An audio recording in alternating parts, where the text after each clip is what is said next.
Welcome to Guns, Gear, and Guns with Gary Gunderson. I am Gary Gunderson.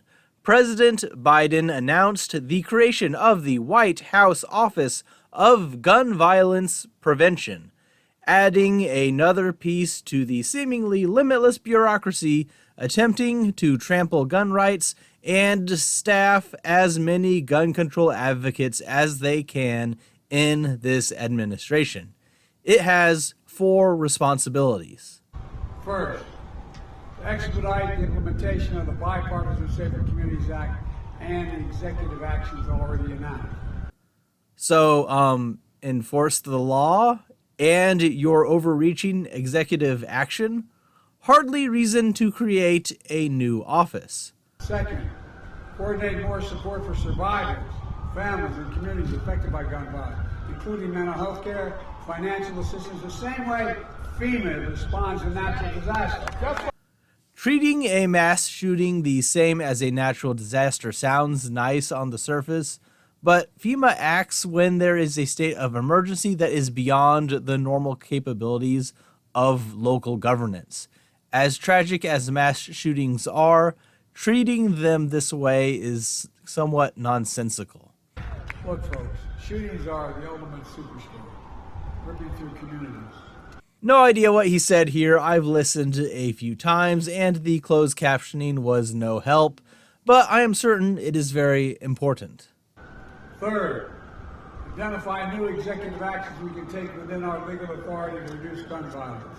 Oh, so try to find every loophole you can to use federal authority to stop the Second Amendment and prosecute and crack down on law-abiding gun owners, like a brain trust of evil bureaucrats. And fourth, expand our coalition of partners in states and cities across America, because we do have partners to get more. We need more state and local help to get these laws passed locally as well.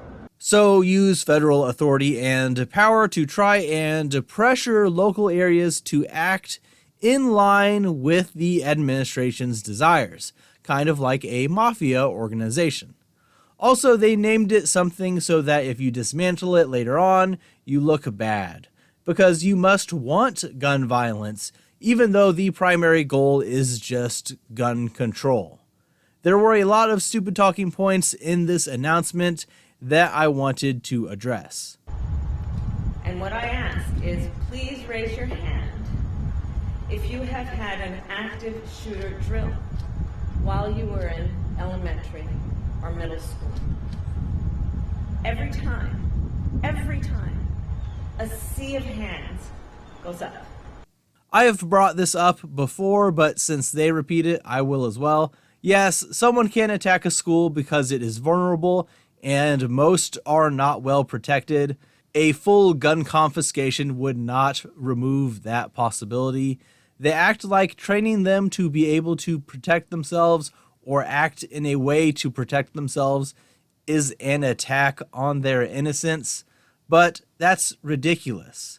Should we stop doing fire drills, earthquake drills, tornado drills?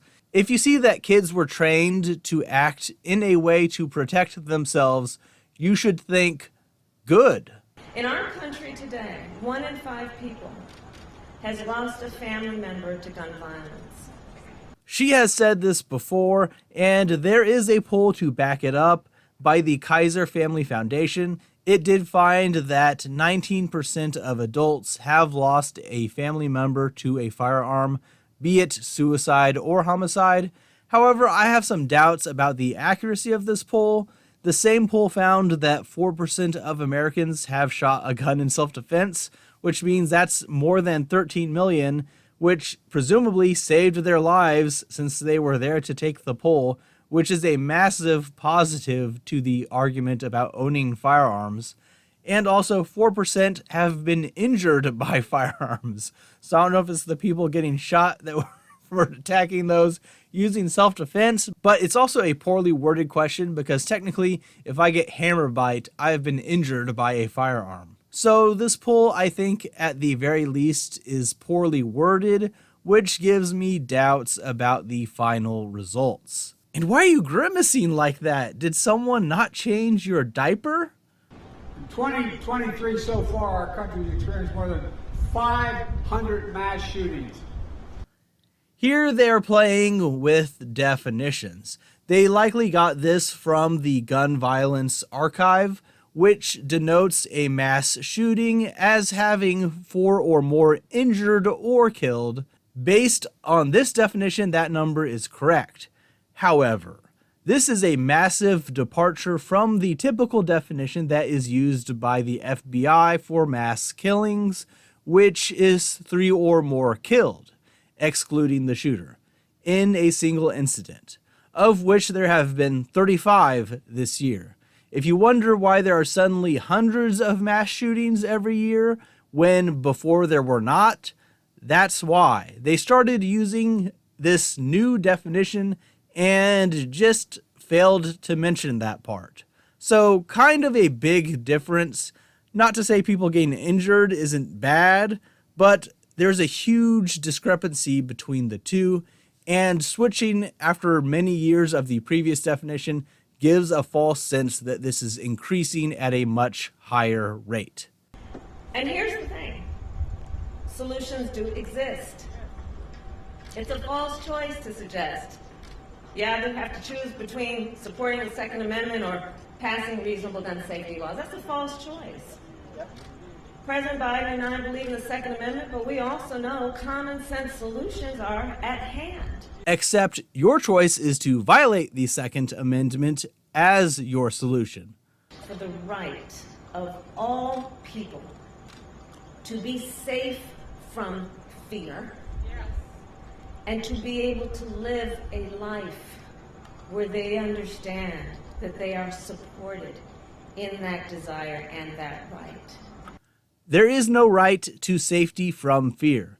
The police are not even obligated to help you if you are being attacked. So the only solution is to protect yourself, not with laws that only disarm the law-abiding, but by arming yourself. And why are you still grimacing? You look like the specter of death in the background, which is probably hanging out over your own shoulder. And I remember reading it. I remember that. Doubt. Do something. Please do something. That is his favorite rallying cry, and he has already trampled on the Second Amendment, as he gleefully proclaims. My administration has announced dozens of executive actions to reduce gun violence, more than any of my predecessors at this point in their presidencies, and they include everything from cracking down on ghost guns, breaking up gun traffic, so much more. But that's not enough. It is never enough. We once banned assault weapons and mobile magazines. We're going to do it again. We're not stopping here. He, of course, calls upon Congress to do this again, which he has been doing this whole time for people who say they are not coming for your guns. Because, look, last time we did it, it worked. We also, last time we established universal background checks that require safe storage of firearms. It's time. I like how here he just got confused and said they had universal background checks and national safe storage laws in place at one point. They didn't. He, old man, no think too good. We push for Congress to do more. We're going to centralize, accelerate, and intensify our work to save more lives more quickly. Ah yes, deprive people of their rights and disarm them, even though it is not a solution. Good job. Guns are the #1 killer of children in America. Guns. They love this talking point, even though it's not true. They do not include infants and include adult-aged teenagers to arrive at this statistic. If you need 80 shots in a magazine, you shouldn't own a gun. This is similar to other things Biden has said in the past. He can only conceive of using firearms for hunting, but a right is not about need. If I want to have drum mags taped together to shoot as much as I can for as long as I can, that's up to me, and the government has nothing to do with it. Need is irrelevant when it comes to rights. That our effort can no longer be stopped. We're reaching that point. We've reached that point today, in my view. where the safety of our kids from gun violence is on the ballot. What a disingenuous notion that if you do not support their restrictions, you are voting against the safety of kids. The biggest mass killing of children in a school in America was from a bomb.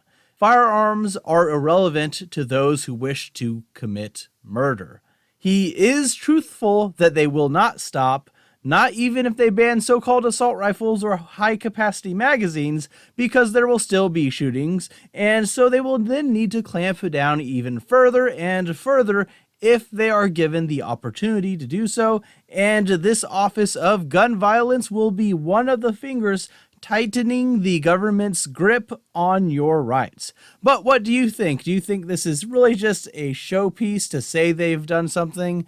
Do you think they will come up with new executive orders in this brain trust to further trample our rights? Let me know in the comments below. You can support me on Patreon, join our Discord, and don't forget to subscribe to the channel to see more content, like the video, and share it with others. Thanks for watching.